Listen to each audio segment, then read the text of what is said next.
Hello, everyone. How you doing? I like that enthusiasm because I love this movie, and I just love the fact that we're sitting here on a Friday night watching an independent film on the big screen, which is how it should be. I like the applause for that. I'm also going to need a really, really big applause for the star of The Luckiest Man in America. Please join me in welcoming Paul Walter Hauser.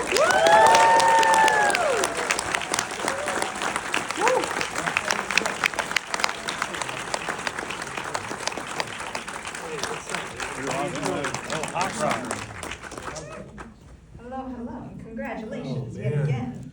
What a treat. I've been to this theater so many times. It's very surreal to be up here talking about a movie I'm in. It's very, very, very cool. Thank you guys for coming. This is so gnarly to have an independent film get like a 700, 800 screen release. IFC really got behind it and in a big way, and I'm very flattered and humbled by that. As it should be. That's why IFC is one of my favorite companies out there. They're props to IFC.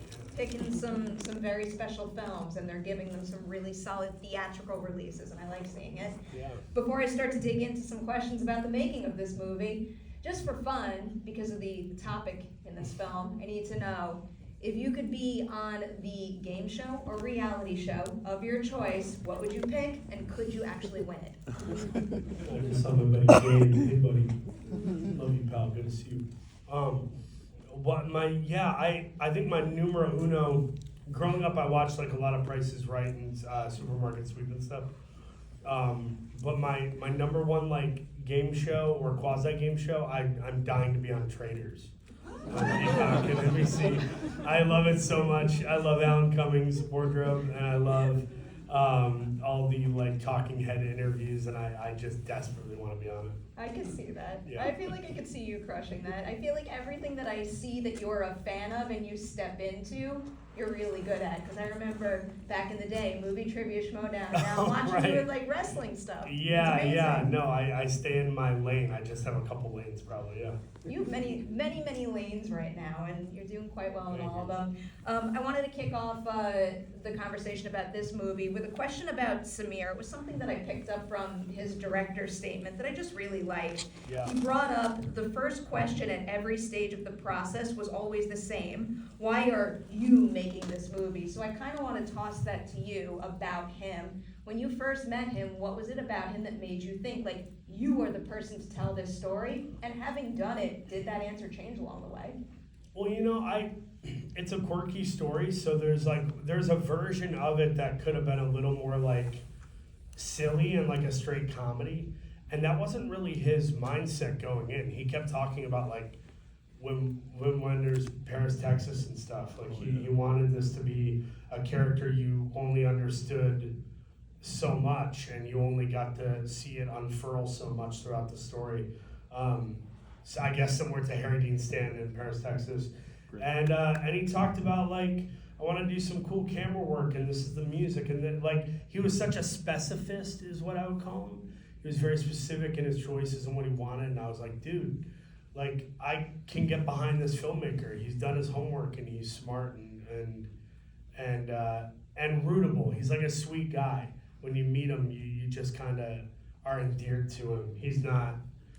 Some directors are just very much, I don't know, full of shit sometimes. They're just like they're a little bit in love with themselves. But he was not that way. He was very much about it being a team sport and being collaborative.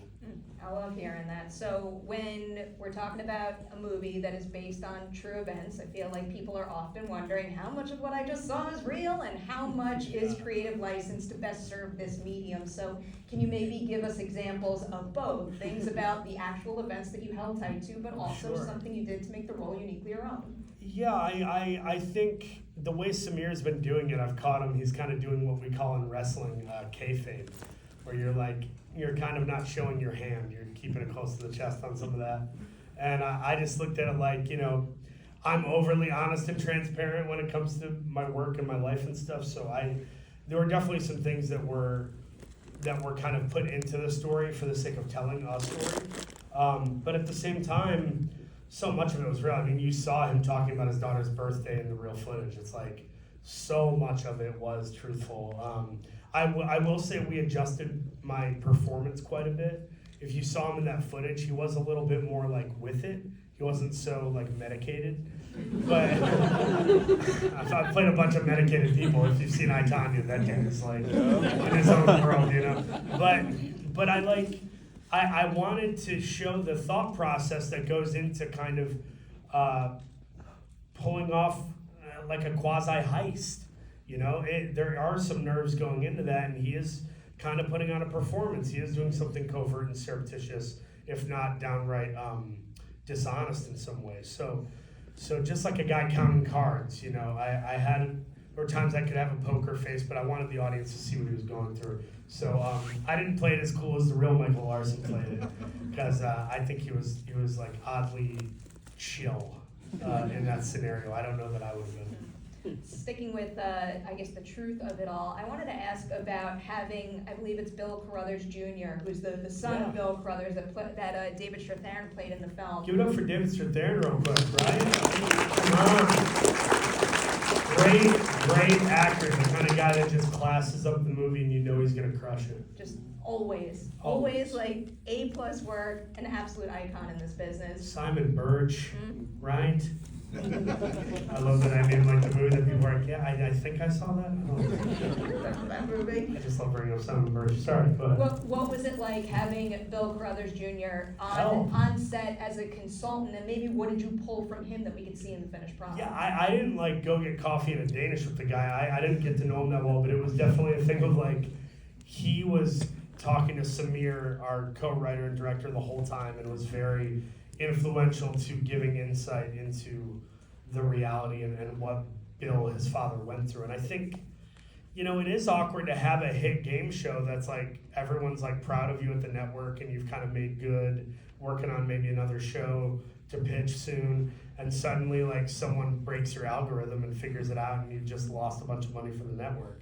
Like, that's a huge embarrassing moment, and it's televised. So his dad did go through a lot and definitely felt like that was one of the huge hiccups of his career. But they only aired it once, and that's something he told us, and it's like, clearly that's how they feel about the show, the episode. They don't want this becoming a thing that other people want to do copycat, situations where they figure out how to win the most money. Now there's a movie about it, and the episodes also exist on YouTube. Of course.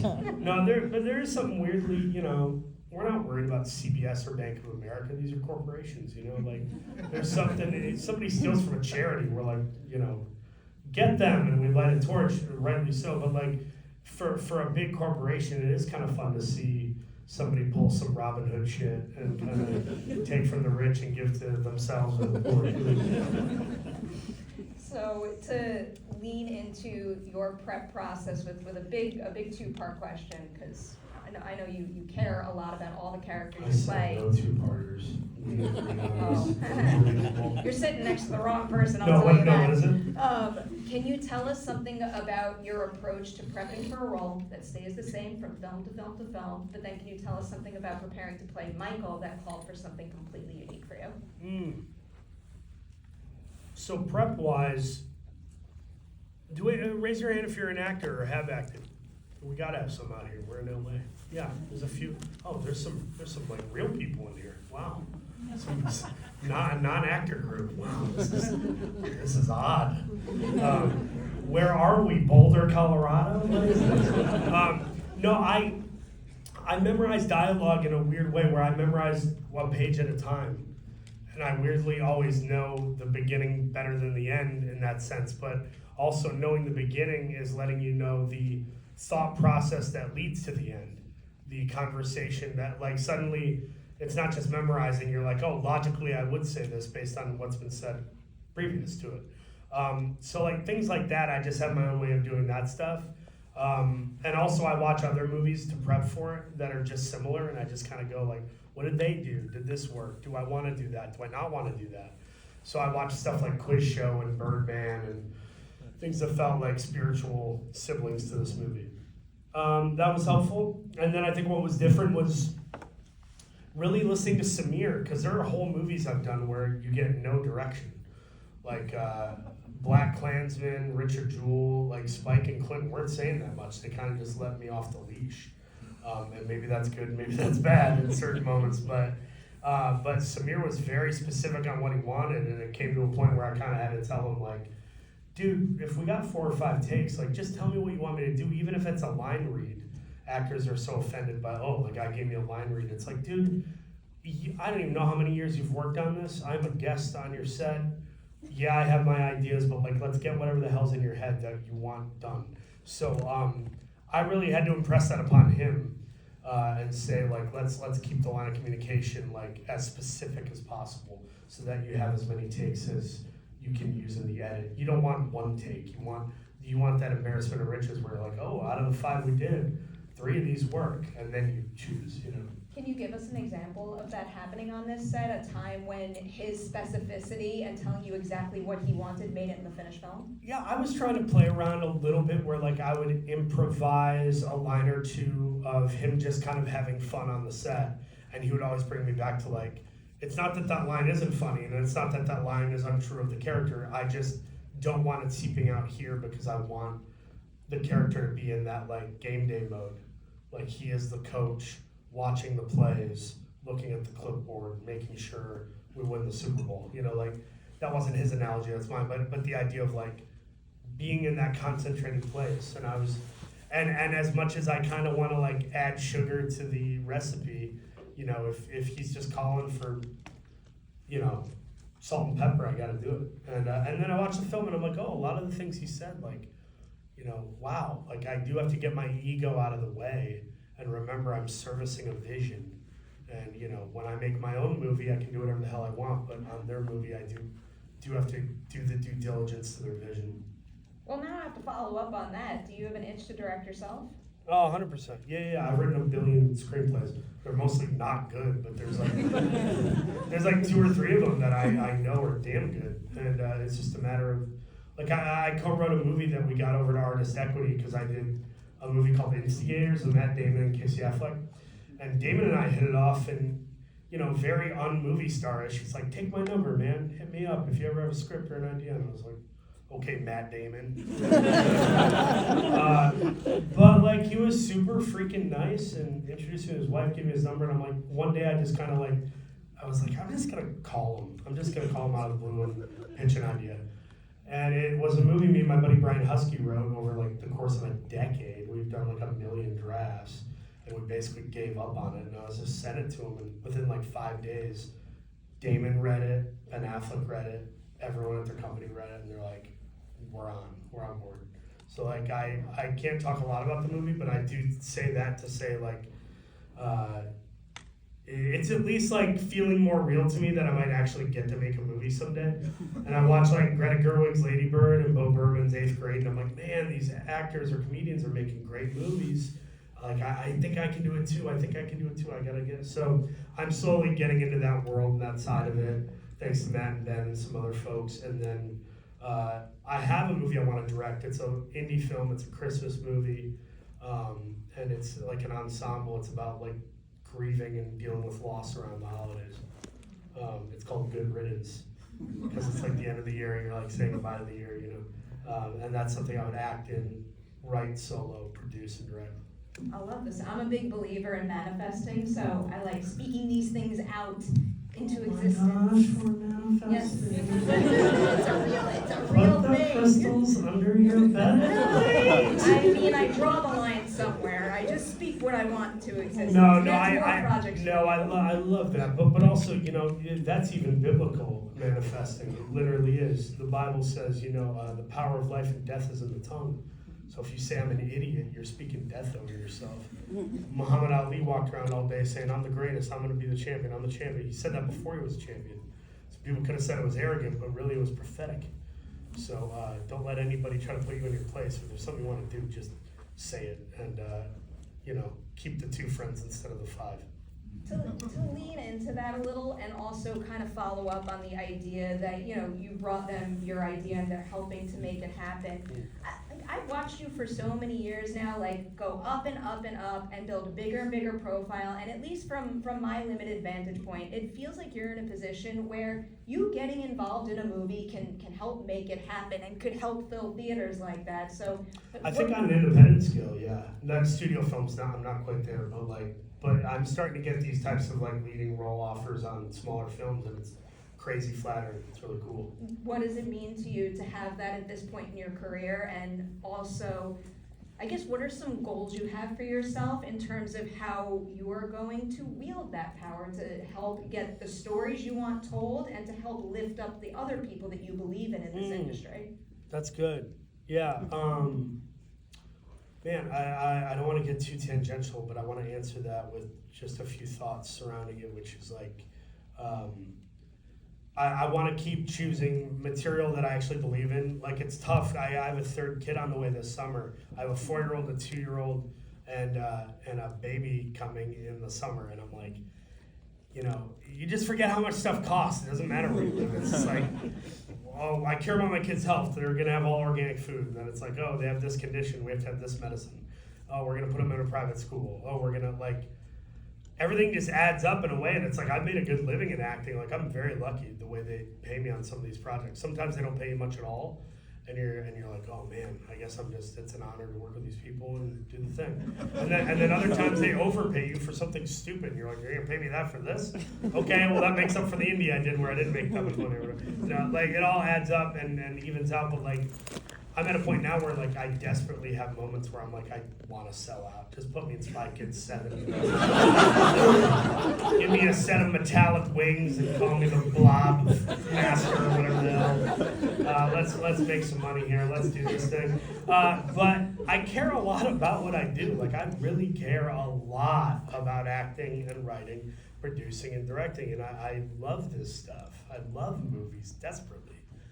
It's a big deal to me. So I also have a responsibility not to do things I don't believe in. So that's just an ongoing convo with me and God. I'm always like, dude, please just bring something along. And like right now, I got offered this movie that shoots in Atlanta, and I live in Atlanta now. So I'm like, oh, I can sleep in my own bed. Oh, I can, all these like advantages. I can see my family more. But it's not really a role where it's testing me. I'm kind of just doing something I've done before. It's like, do I do it for a better quality of life but not test myself or do anything that interesting? Or do I go do this movie in Staten Island where people are like having me play a really difficult character with a ton of dialogue and it's like a lead role in an indie?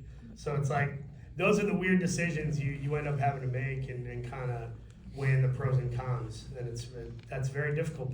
But to answer your question fully, the thing you said about bringing people up, like I follow a lot of people on Instagram, and some of them are just people I saw in a TikTok video, and I thought that guy or girl's really funny. When I go make a movie or when I produce something, I'm gonna have them in mind. I have an Uber driver, and he or she is like, I make music, man, here's my card. If they're not a weirdo, like I keep those cards, and I remember those people, and I plan on hitting them up to try to get them a job. So like, I take that part very seriously of trying to bring people up. And also just make women feel safe. There's been so many dudes who promise work and stuff, and there's like an ulterior motive. I'm very overprotective of my female friends and the females I meet in this industry. And I always try to create a space where they're treated as equals and they feel like they have a voice. That's important to me too. Big fan of those priorities. I'll squeeze in another question or two about the movie, and then I'll open it up to the audience. Clearly, from my question earlier, I'm a big old nerd for acting techniques, and this ensemble is just absolutely exceptional from top to bottom. See, it really is something else. I'll give you a 2-part question about that. Yeah. Can you tell me someone in this? I'm sorry, you can't leave. You aren't allowed to leave. Unbelievable. Guys, that's why we have DVR. Just give me 10 more minutes. Sorry. Can you tell me someone in this ensemble who has a similar approach to the work as your own, where the second you met, you were immediately in sync, but then can you also tell me someone in this movie who maybe challenged you to try something new and for the better? Interesting. Yeah, I had a good moment with Johnny Knoxville where I grew up watching him. Like Jackass was a big deal to me. It still is. I love it.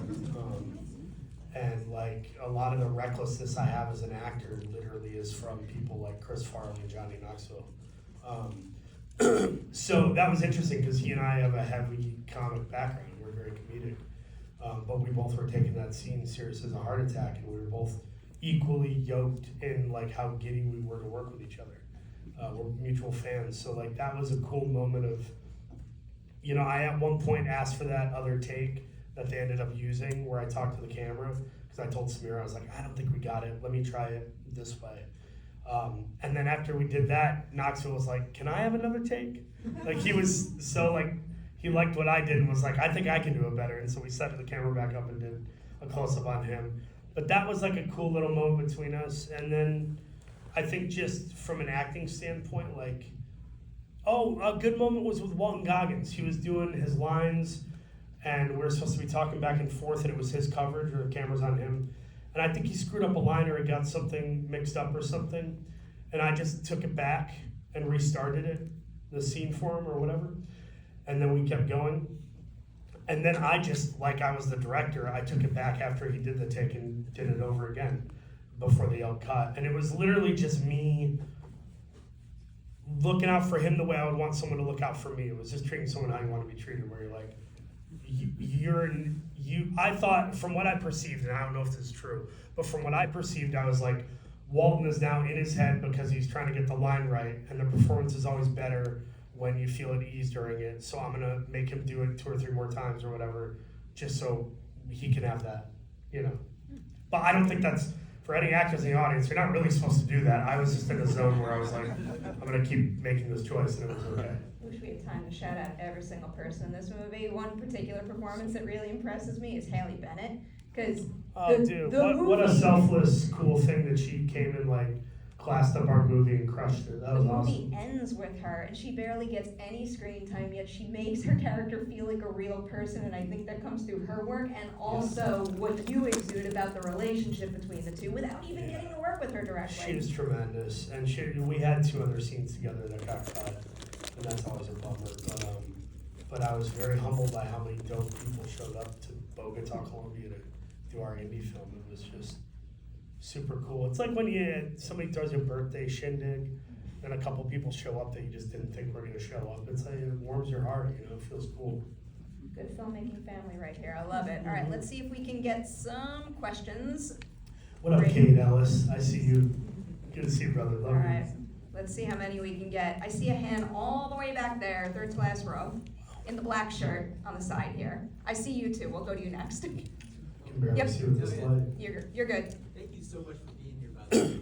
My name is Grant. My question for you is a little bit more on the business end of the industry. I'm actually in the MBA program over at UCLA looking to get more in the entertainment business. And one thing we always talk about is just the challenge right now between movie theaters and streaming and some of that dynamic. You know, this was an awesome film and just incredible to see it on the big screen. I'm curious, in your perspective, is there a big conversation going into a role of whether, you know, the film you're working on is going to be able to be on a big screen versus streaming, and how you think the movie theater experience continue to kind of go forward with kind of that pressure of kind of moving things always online? Yeah, you say your name's Graham? Grant. Grant? Yes. Oh, good to meet you, Grant. Thank you. Good question. Yeah, I think right now, like, the big thing is I just did a movie at Amazon and Skydance. It was me, Mark Wahlberg, Benjamin Bratt, Molly Shannon, Sacha Baron Cohen, crazy cool cast, Eric Andre. We shot it in Australia. Pete Fairley directed it, and you know, our understanding right out the gate was like, it's Amazon. This is going to be on their app. This is going to be on Prime. This is not going to be in theaters. But we've been testing it around to audiences, and it's getting really high scores, and people are laughing really hard, and we're like, man, it kind of feels like a theater movie. It's kind of like a big movie. So we haven't really decided, or they haven't decided as a company yet, but there's kind of mutterings of like, hey, yeah, it might be straight to streamer, but there's a legitimate chance it'll also be in theaters. And so like, I think it's kind of a dance, and I think a lot of these companies, they're such big companies, they have to please all these people internally, all these wealthy, you know, the boss above the boss above the boss, and that sucks, and I don't envy that. But I think a lot of them secretly harbor the desire to put everything in theaters and to have the experience that we had tonight or any night you're at the theater. So there are a lot of good people in the industry who do want movies to be in theaters. And the ones that kind of discard theaters, and I won't say their names because maybe they're my future bosses. But I've seen a couple articles where a guy or gal in top brass at a company is like, screw the theaters, streamers of the future. And I kind of look at them and go, can you shut the fuck up? It's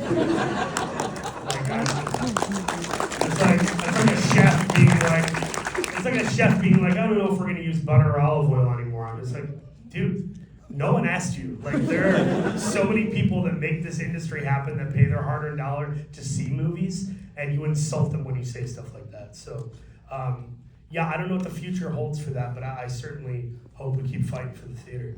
Awesome, thank you very much. Yeah. Thank you for your question. All right, as promised, there was someone right underneath the projector. Yeah, dead center. Congratulations, I love the film, you're awesome. My name is Luke, I'm a filmmaker, I'm currently working on my debut feature. And I'm just wondering, can you just talk about, you work with so many great directors. Can you talk about like how the directors create a great atmosphere of collaboration? What do you see from those directors that really makes you want to show up to work and give your best work? Luke, is that you, Luke, in the direct back straight ahead? Yeah. Yeah, okay, I see. I just want to make sure I saw you. Thanks for the question. Yeah, I think the directors I love that I really dig are the ones who come over-prepared. They have their vision, but they're also malleable, and they're going to let the best idea win. The best example of that I've worked with, probably Craig Gillespie, Spike Lee, and Clint Eastwood. And Clint's, I mean, really chill. The only note I got from him was pacing. He'd say, a little more, skip to my loo. What ancient nomenclature did you just drop on me? And no, and he's got such a good sense of humor. You could mess with him, it was cool. But he was all about pacing and intentionality. Spike is all about don't be afraid to speak up and do your thing. Craig Gillespie is all about he will make you feel this small if something doesn't work, but he'll make you feel this big when it does.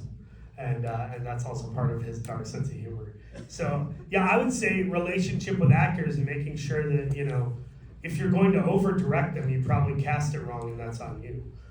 You got to cast people that you're going to ultimately trust and let them do some stuff, because that's why you hire them, Thank you for your question. Let's come down Oh, to I this. got to get my girl here. Go for it. She's waving. How you doing? I'm doing well, how are you?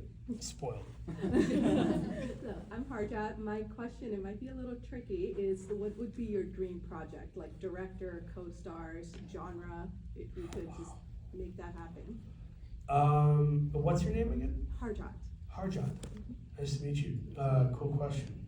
Cute phone. Oh, baby blue vibe there. That's nice. I would say my dream gig would be like probably doing a role in a Paul Thomas Anderson film that's like super serious and not comedic. I like when he goes hella serious, like There Will Be Blood, or what's another one that was hella serious? The Master. Yeah, I vibe that. And then another one is I love Martin McDonough, so like it'd be a dream for me to like, if I could be in a Martin McDonough film with like Nicolas Cage, I think I'd be cry really hard. my three actresses I shout out every time though. They're my like three favorite. I just think like Parker Posey, Cate Blanchett, Catherine O'Hara are like, they're my Brando. I like them more than Marlon Brando. I think they're unbelievable. Can I put in a request? Yeah. I want you to lead a horror movie, like Okay. maybe like classic slasher vibes. I would be into that. I like that. And then I love Heretic. I also think you need a Stingray Cobra Kai spinoff series. Again, I like the manifest thing. We so- already pitched it to Sony. They kind of lowballed us, and I was like, man, we gotta make this thing like a real action comedy. Their heart is in it, and they were super sweet, but we wanted it to feel big enough, like feel like a Rush Hour or a Beverly Hills Cop. So we'll see. Maybe if they could call me in 5 years, and I would still be interested in doing it. I'll still be interested in watching it. All right, in the red right here. Hello, my name's Jason. First, I have to compliment you. You sounded exactly like Michael Larson from the original episode. eerie. It's a tricky voice because he's like kind of got a southern tinge to it, but he's not full on southern. So you kind of have to like almost do that Boston thing where Michael Keaton in Spotlight. It's like he's Bostonian, but he's almost you almost have to lean in, you know. So that actually answers part of my question. So I'll ask this: what about the actual man, Michael Larson? What drew you to that so much? Because you seem to channel that perfectly. I mean, I just look like the poor son of a bitch. That's the real answer, you know. A lot of these people I play that are so quirky and you know, outlandish sometimes, I look enough like them where it just, to me, I kind of smirk internally and say, yeah, I get it. What do you mean Andrew Garfield said no? But yeah, no, at the end of the day, it's good writing. Are they gonna, is the writing good? Can they pay me something decent? Will I have cast or crew that I believe in that are gonna make me better? You know, and are they gonna take care of if my family's traveling with me, are you gonna take care of my family? I got offered a comedy one time by this really great director, and that when it came to the part to negotiate, I took a way smaller fee because I wanted to work with all the people. But when it came time to like fly my family out to the place, they were like, well, we can't really do this or that. And I was like, no. I'm like, no, I'll talk to me when you're ready. And because that's, I don't know, I go a little nuts sometimes. I'm sober over 3 years. I've been in AA and all that stuff. And thank you. And I know you're not supposed to talk about AA or whatever, this whole thing, but it's like, dude, people gotta be vulnerable. I get grounded when I have friends or family in town while I'm shooting. Or if I have friends come and visit me, it just really helps me have like an anchor and I don't feel as lonely and I feel like I can share the cool experience with somebody. All right, let's see, yeah, I think we have time for maybe 2 more up here first, and I then just want to say I'm one a more. big fan of your work. My dad and I share, watching your work together. We're absolutely big fans. My name's Nathan. But my question was, you play a lot of people that are in real life scenarios and sometimes real people. Is there any pressure that comes with playing these real people, or do you ever feel the pressure to give a true authenticity of this person and not let anybody down, or is that not even a thought in your head? It's for sure a thought. I think you'd almost be irresponsible to not let that come into your purview. But I think it depends on the person. Like I played a real guy named Curtis Clark Green in this movie Silk Road with Jason Clarke. And they were like, so do you want us to get in contact with the real guy? And I was like, no one knows who this guy is. Like, let me just play with him. We have fun with this.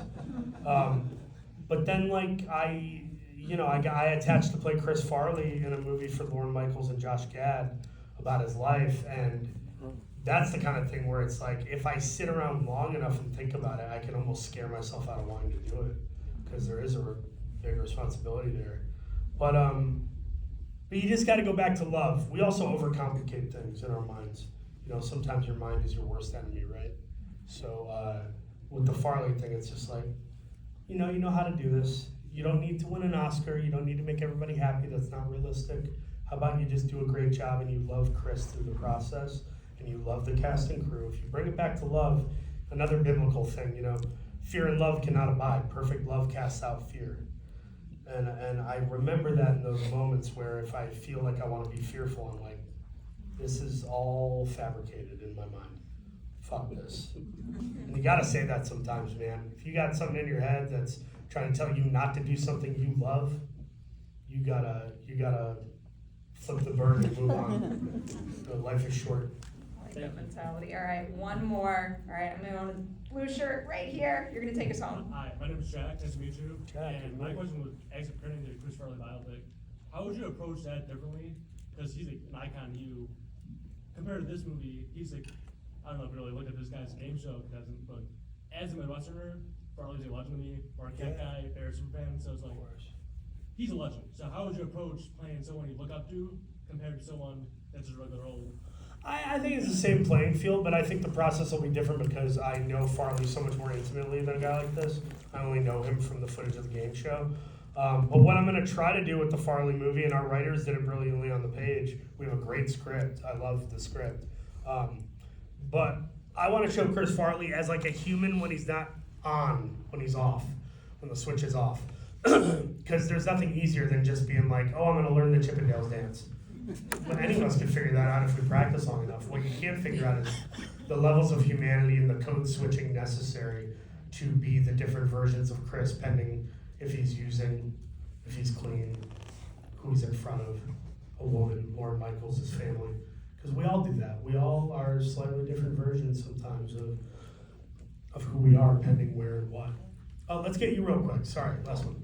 My name's Max, and this was a new question based on you talking about, sobriety and the 12 steps. Yeah. I started a 12-step program, Al-Anon, about Gangster. a year ago, and it has really kind of changed the way I look at the creative process as a writer and what you're doing versus what you expect the project to do. Could you just speak about how, doing the steps, the spiritual awakening has made you re-envision your role as an artist? I think it just takes away a lot of the BS, because the alcoholic thinking or the addict thinking, whatever you would want to call it, it's so ego driven. Good, even really good people that have egos. It's a very human thing. And now I can kind of take my ego out of it and just have fun with it. I get to have more fun is the real answer. I have more fun. I don't put all this pressure on myself. And, I've been through the award season thing with Richard Jewell. I had all these people in my ear telling me all these things, and, they all like to, massage you with their words, and it's a bunch of fake nonsense, you gotta focus on the real stuff. Before this gets drowned out by applause, I'm just gonna say, if you wanna see more movies like this on the big screen, maybe go see it again. Tell your friends and family, spread the word. Tweet about it. That too. Go on